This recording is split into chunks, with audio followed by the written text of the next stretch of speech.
Alright guys, so in 2 weeks, Sugar Sean O'Malley is defending his bantamweight title against Merab.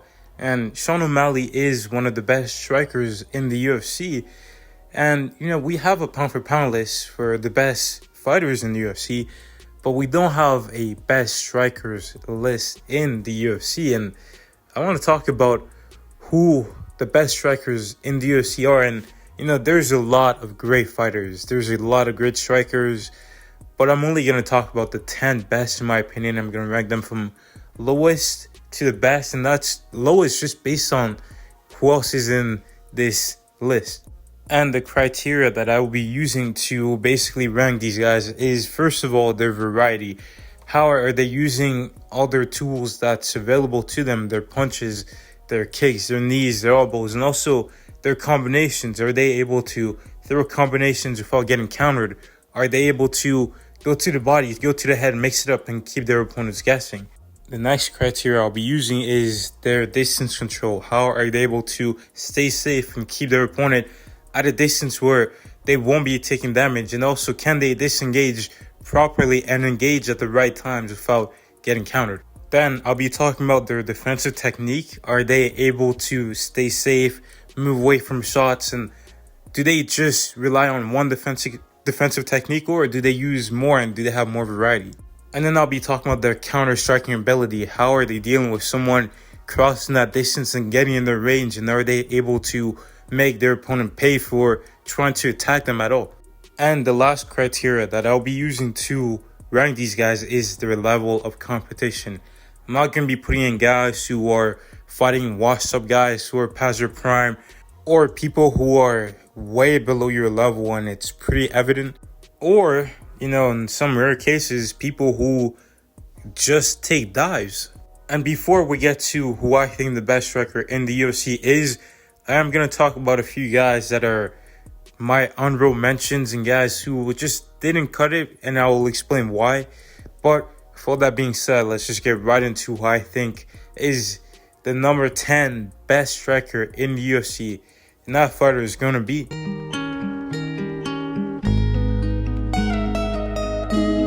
now, Sean Strickland is arguably the best defensive fighter in the UFC. He's got great defensive awareness, and he's got some of the highest significant striking defense, and he doesn't take a lot of shots in his fights. He's able to consistently get traffic in the way of his opponent's punches, or just pull his head out the way to avoid those big shots. So he'll sometimes mix up his defensive patterns, and for leg kicks, he likes to typically just pull his legs out the way, or he'll check them regularly. And there are some times where, that reaching style leaves himself exposed. Like, for example, with that Alex Pereira fight, he kept reaching to parry that body jab, and he left an opening for that left hook. And also sometimes he does reach for kicks, which could leave himself open for a change of direction type of kick. And Sean Strickland has some pretty good counter striking. He'll sometimes step back and then come back into range and attack with a shot. He might catch your kick and then punch you with something, or he might just, slip a shot and then come back for a big counter. So Sean definitely has quite a bit of ways to stop his opponents from attacking or building momentum. And in terms of offensive variety, he doesn't really throw too many things other than, his basic boxing stuff, like his jab, cross, left hook, and then he'll throw his front kicks to the body. Sometimes he'll throw leg kicks, but not too much. He doesn't throw kicks really too much. He did drop Castro for head kick, which should tell him that, you need to throw more. But in terms of combinations, he does a very good job of attacking his opponents safely without getting countered. Sean Strickland is also able to keep the distance between him and his opponents very well with that little front kick to the body he does. Sometimes he does go away from it, like he did against Dricus du Plessis, and that caused him to get hit a bit more. Even against Alex Pereira to a certain extent, but I think if he really started using that, front kick to the knee a bit more as well, that would be easier. You don't have to get your leg up as high, and it would just be another great way to control the distance. But the reason why I have Sean Strickland at number 10 is because he fights everybody the same way, and sometimes when he can do more and potentially get his opponent out of there, he doesn't. And that leaves his opponents time to make the adjustments and potentially get a victory over him. And also maybe like use that shoulder roll a bit more and then use that to counter your opponents. But there is a lot of room for improvement for a guy like Sean Strickland, but he's already one of the best strikers in the UFC in my opinion, and definitely one of the best defensive fighters. But moving on to the next best striker, and that is, now to be honest, I think that Ilia Topuria and Sean Strickland are really different fighters. They could honestly be the opposite of each other, whereas one is very defensively minded and defensively aware, whereas the other is very aggressively minded and is just an offensive guy. And they're both like solid boxers. And although Sean Strickland has fought better competition than Ilia Topuria, I think that Ilia Topuria's skills trumps the fact that Sean Strickland has better competition. But let's get into Ilia's skills. First of all, defensively, he can definitely work on his defense. He typically just likes to move backwards. He has a high guard. But, there's some times where he's in the fights with, like, Volk, where he's getting kicked quite a bit, leg kicks, body kicks, head kicks, everything. And also, he was getting tagged up with some basic, like, fake the jab and then, like, go for a real jab whenever Volk was attacking him. And also, Josh Emmett was able to counter him several times in the pocket.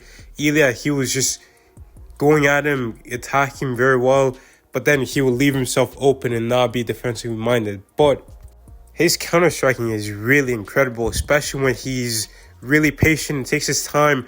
He's able to find shots. When he gets hungry for the finish, that's when he is countered. But his variety is also why I rank him above Sean Strickland. Like, he's able to land some great combinations where he goes to the head and body.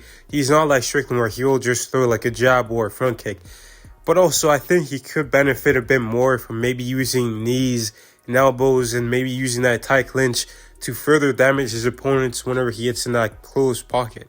And when Ilia stays patient, his distance control is very, very incredible. He's able to hit his opponents with great combinations without getting countered. It's very, very impressive. But the next best striker is...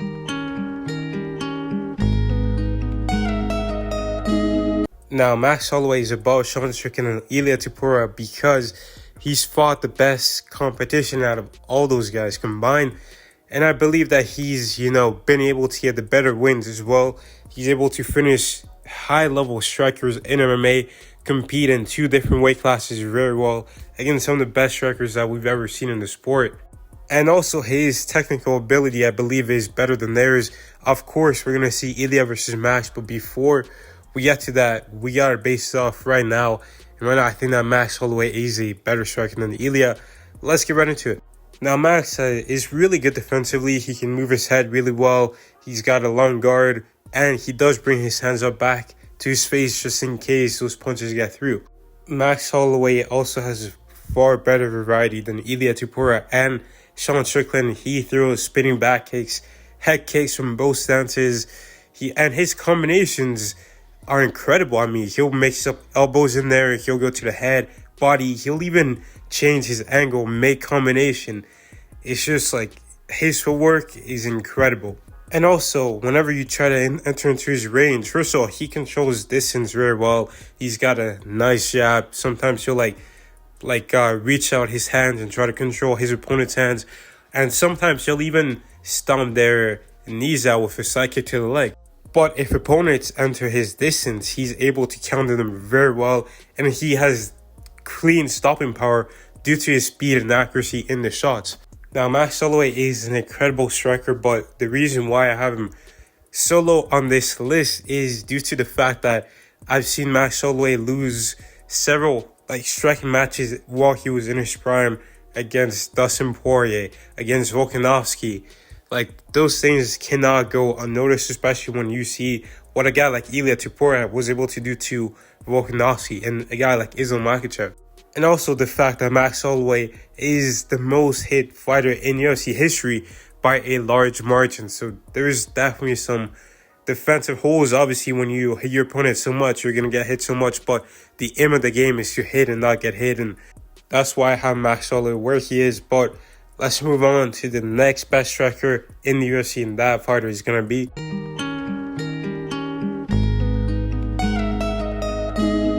Now, I put Alexander Volkanovski before those guys that are behind because he was able to go out there and dominate the featherweight division with his striking. He was able to nearly beat Islam Makhachev with his striking, and he's just put in a lot of work, and he's a very, very talented striker.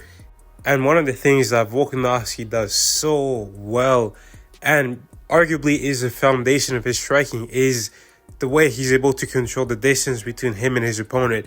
Alex Volkanovski is 5'6". Most of his opponents are like 5'8", 5'9", 5'11", and Volkanovski 5'10", and Makhachev. Like, these are guys that are taller than him. Some of them have like quite a bit of a reach advantage, but Volk, he's short, but he does have long arms. He's got like a 71.5-inch reach advantage. For a guy who's 5'6", that's quite long. You know, a guy like Ilia Topuria, he's got about like a 69-inch reach, and he's like slightly taller than Volk. But Volk's distance control allows him to control the exchanges between him and his opponents, and also stay safe and really engage on his terms. And Volk is able to control the distance really well by controlling his opponents, his hands. He's also, occasionally he'll throw some side kicks to the knee to kind of keep his opponents at bay.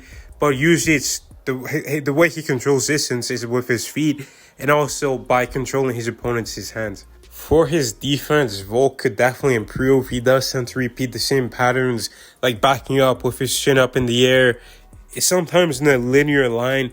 Sometimes he'll like cut angles, like to take 2 steps back and then cut an angle left or right. But for the most part, it's usually pretty basic stuff, nothing crazy. In terms of variety, this is where Volk excels. First of all, he could fight in both stances pretty well. He's defensively responsible from both stances, but his offense is incredible. He's able to use shifting combinations where he starts a combo from one stance and finishes it in another stance. He's also got incredible like shot selection. He's able to go to the head, body. He's got incredible leg kicks. He does have head kicks too. And he uses a clinch very well to land knees and nice elbows. Sometimes he'll spin with his elbows. So yeah, Volk has great striking diversity, and he does not get countered when he's trying to attack for the most part. Volk also has incredible counter striking. He's able to bait opponents to throw some shots and then counter them beautifully. This is one of his best tools, especially being shorter than most of his opponents. And although Volk has faced some great competition, in my opinion, he has lost 4 clean striking matches in his prime. 2 to Makhachev, 1 to Max Holloway in their second fight, in my opinion, and then to Ilia Topuria, which holds him back. But the next best striker is...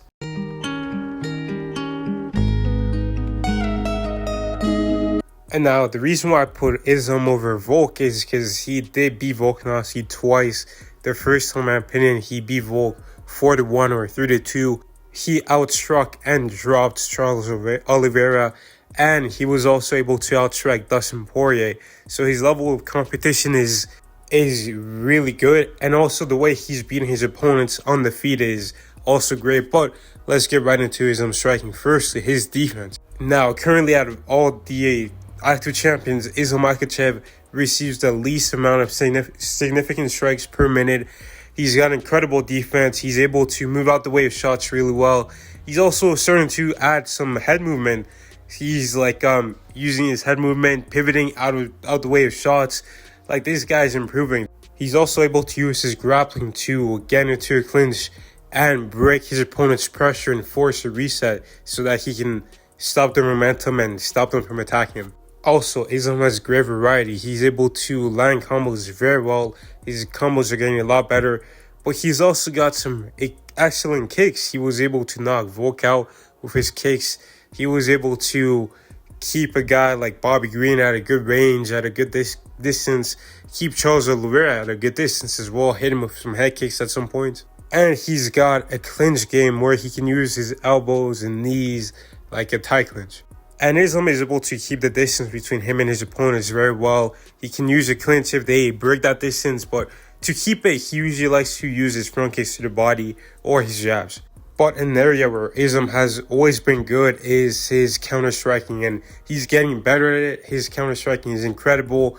Like, whenever his opponents come into his range, he's able to counter them effectively and get them to back off. And also, he's able to mix in certain things like together. Like, for example, sometimes his opponent might pressure him a lot. He'll like go into a clinch and then counter them with a knee from the clinch. Or he might just like defend, like weave out there and then like go back into a clinch and like hit them again. But he's just able to mix his defense with his offense. And his counter striking is so well. It's incredible. And honestly, Islam is going to keep fighting top level guys, and it won't be long before he gets to the top of this list. But I just think some of these guys, they have an advantage, and maybe his grappling does play a fact in his striking ability. But moving on to the next best striker in the UFC, and that's going to be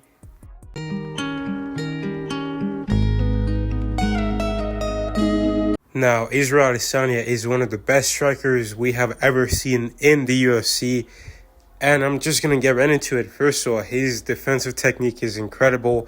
He knows how to... Well, before we get into his defense, let's talk about his distance control. And like Volk, he likes to do by controlling the hands of his opponents. This guy has like an 80-inch reach, so he's got a long reach in most of his opponents. He also likes to keep his distance by stomping their knees with oblique kicks. And yeah, his distance control is some of the best in the UFC. He knows when to engage and disengage very, very well. Also, his defense is incredible. He's able to move out the way of shots really well, and he's got defensive variety. Sometimes he'll like just straight up move out the way of shots and like take 2 steps back and then cut an angle. Sometimes he'll like use his head movement to avoid shots. Also, sometimes he does bring his hands up at the right times. He's able to avoid some sneaky head kicks from his opponents by blocking them in the right spots and not always just relying on one defensive technique. And also, he's able to stop his opponent's pressure by occasionally going into a clinch and grabbing his opponents and kind of smothering them. He has kind of gone away from it because there are some guys who are better grapplers than him, but I think he could still make it work. I think he could still use it against those guys who potentially still have a grappling advantage over him. Israel has some of the best striking variety on this whole list. He uses a lot of feints to make sure he doesn't get countered whenever he's setting up his attacks. He has incredible kicks. He's got leg kicks, body kicks, front kicks, like spinning kicks. He's got it all. He's got elbows, spinning elbows. And his combinations, with his punches, they're not the longest, but they're efficient and they're effective. And sometimes he can finish his combos off with leg kicks. And one of the best attributes of Israel Adesanya is his counter striking. He has been able to finish like 3 opponents with clean counters, actually 4.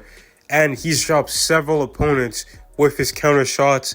Like, they're just incredible, from intercepting punches to catch counters to just stepping back and then hitting someone with a counter. Like, he's got a wide arsenal of counter striking. And I've put him above the guys that were behind him because he's just been beating all of his opponents with just his striking.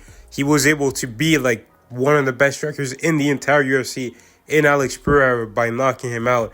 But he has been fighting the same way, and he has lost to opponents that he probably shouldn't have lost to. And he hasn't really made those improvements, and that could be to the fact that he's a star. He has all the money. It's hard to find that motivation. But moving on to the next best striker.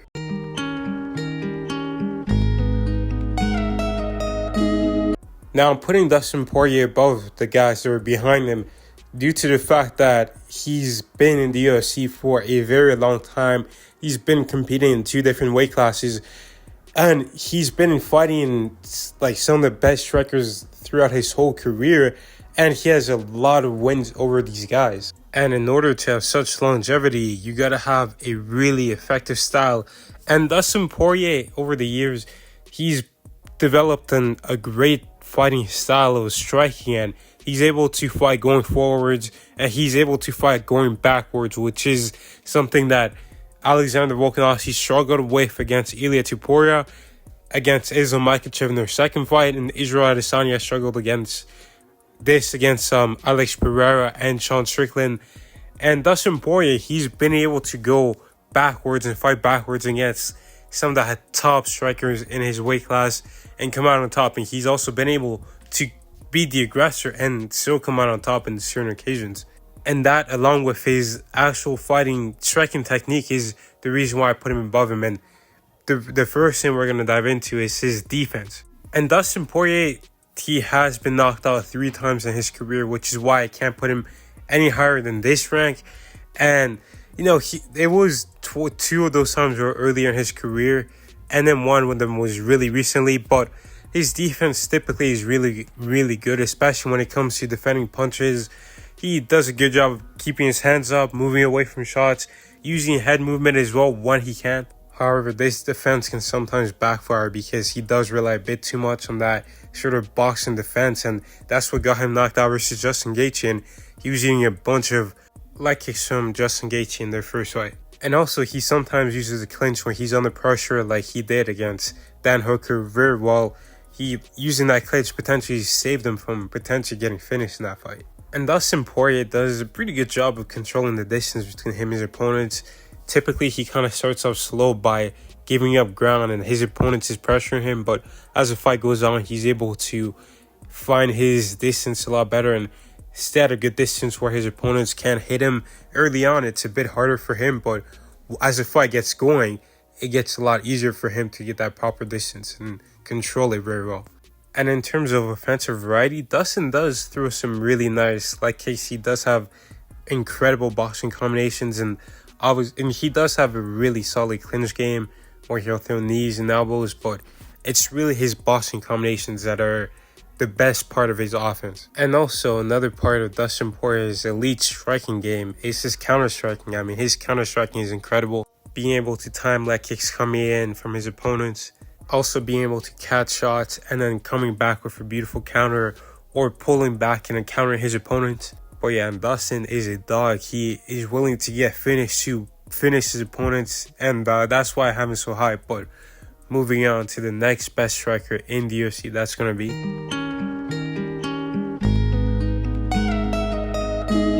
Now we come to the big 3, and I think that Petr Yan should be here. This guy has incredible versatility in striking.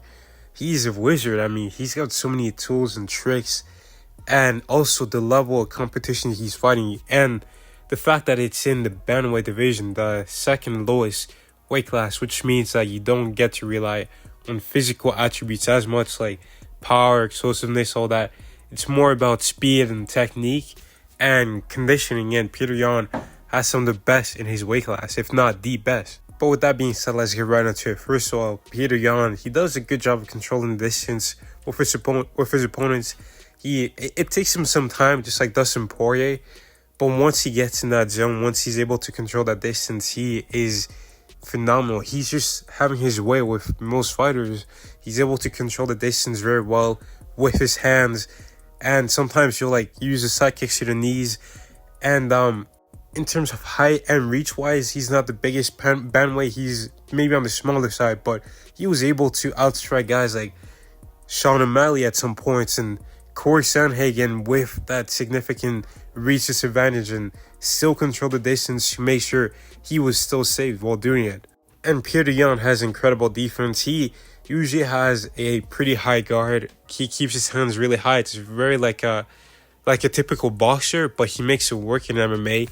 He also mixes it up with a long guard that he likes to go into, and he does use head movement, and sometimes he keeps a high guard too, or he'll just pull out of range with his guards, so being up high. So he's very defensively responsible, and there are some times where he does go into clinch to break the pressure of his opponents, and that's where he's got his tight throws and tight trips and all sorts of takedowns. And in terms of striking variety, I think he's got some of the best, definitely out of any of the guys I've already mentioned on this list. But even arguably on this whole list, he might have some of the best striking combinations, like the way he's able to go from just a pure boxing combination, body head, to just a nice switch, like a shifting combination from one sense to another, or go from one combo with punches to a kick to another punch. It's just insane. This guy has crazy variety in his shots, and also he's throwing head kicks out there from both stances, wheel kicks, like spinning back fists. He's got a massive bag of tricks, and this guy is just like I said, he's a wizard. Like, his striking creativity is legitimately some of the best I've ever seen in my life. But moving on to his counter striking now, and his counter striking is equally as creative. He's able to catch shots on his guard and then counter you like almost instantly. Like, it's crazy the speed that he's able to hit some of these counters with, and like, you're a striker, you're having your way. And that's the thing about Petr Yan. He kind of lulls you into a false sense of security. You know, you can just hit him, he's got this high guard, but then out of nowhere, when you least expect it, he's just going to explode and drop a bomb on your face. Now, Petr Yan's a great striker, but we're going to move on to the second best striker in the UFC, and that's going to be...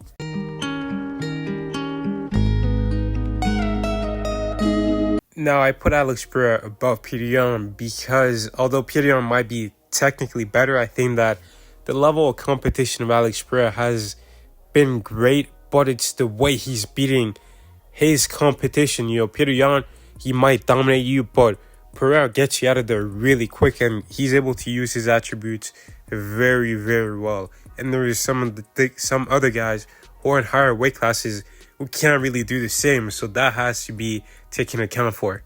And also, I feel like a guy like Petr Yan, he does take quite a bit of damage despite him keeping his hands up, you know, using some defensive tools. He still takes a lot of damage in his fights. And Pereira, he still gets hit quite a bit, but it's nowhere near as much as I think Petr Yan. In terms of his defense, Pereira kind of uses like a shoulder roll whenever some opponents like go after him. Like, he'll turn his shoulder and pull his head back, and then he'll get his hands in the way. He has a bit of a long guard, so he'll create traffic in the way of his opponent's punches, and it's actually a really effective guard. It looks like you can slip some shots through, but he does a good job at staying safe for the most part. And also, sometimes when he's under too much pressure, he does utilize a clinch to break that pressure and create a reset and slow his opponents down, even though he has a grappling disadvantage against the majority of his opponents. Alex uses a long guard and his footwork to really control the distance and the space between him and his opponents. And I think his distance control is one of the major reasons why he's been able to finish so many of his opponents in the UFC, or at the very least hurt them, because he understands that distance and when to hit versus when you can't hit. And that helps his counter-striking out a lot, because a lot of times when his opponents attack him, he like just throws a shot and it lands like in the right spot. And it's like it takes a great amount of skill to do the sort of counters that Pereira goes for. It's usually like intercepting counters, or he'll like roll a shot and then come back with a big shot of his own. But you gotta have a lot of precision and accuracy, and also you gotta be willing to get hit, because if you do miss, then you put yourself in a bad position and potentially position to get hurt. And lastly, Pereira has great variety. He's able to set up shots without getting countered. He's got great combinations. He's got head kicks, knees, wheel kicks. He's got a whole bunch of things, and that's why I put him so highly. And also, he's being able to stay active, stay consistent, stay out there, and he keeps getting better. He's working on his solos and always getting better. But now for the best striker in the UFC, and I'll talk about the honorable mentions after I get to this.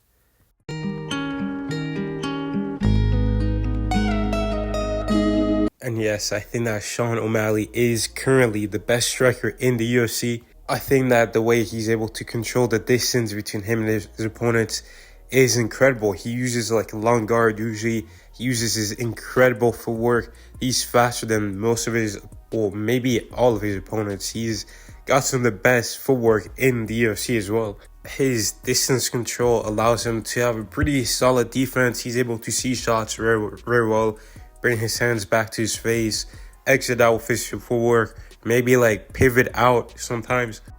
And you know, his defense isn't like the best, but I have seen some improvements from fight to fight. He's made some adjustments to his defense and adding new things like, you know, keep bringing his hands back up to his face, using head movement and pivoting out. So his defense keeps getting better, and I expect it to be even better when he takes on Merab. And then for his counter-striking, I mean, Sean O'Malley has some clean counter-striking. He's able to hit you with a clean, just pull back right hand, just moving the head away a little bit like Floyd Mayweather, or he can just hit you with a step back right hand like he did with Aljamain Sterling. And he's also got some intercepting shots. I mean, this guy has some phenomenal counter striking, and he uses that distance control to really gauge when he can hit his opponents and actually land. And in terms of offense, Sean O'Malley is one of the most creative strikers in the UFC, and he's able to set up his shots so well with a lot of feints and hitting his opponents with a variety of attacks, so they won't really know what's coming. And then he's able to just make it a lot easier for him to land without getting countered. And yeah, he's able to throw like a wide variety of kicks, knees, great punching combinations. Like his combinations, he'll like hit you from one stance and then move on to the other. Like it's just incredible. And he'll hit you with like clean 1-2s by setting you up well with feints. This guy's just a great striker. I think he's got the most variety out of anyone on this list. He's able to fight going backwards, forwards, able to attack very well and in a very effective way. And the level of competition is impressive. And the way he's beating his competition is even more impressive. If you don't belong there, he's going to get you out of there very quickly. And it's just very impressive. But my honorable mentions are guys like Stephen Wonderboy Thompson, Michael Venom Page, Corey Sandhagen, Cyril Gane, Yair Rodriguez, Nasruddin Imavov. But the problem with these guys is their level of competition, and sometimes they have lost striking battles to higher level strikers. But let me know what you guys think about this. Thank you guys for watching all the way through. Let me know what your top 10 best strikers in the UFC list would look like. And yeah, thank you guys for watching. God bless. And hopefully Sugar Sean proves in 2 weeks why he's the best striker in the UFC.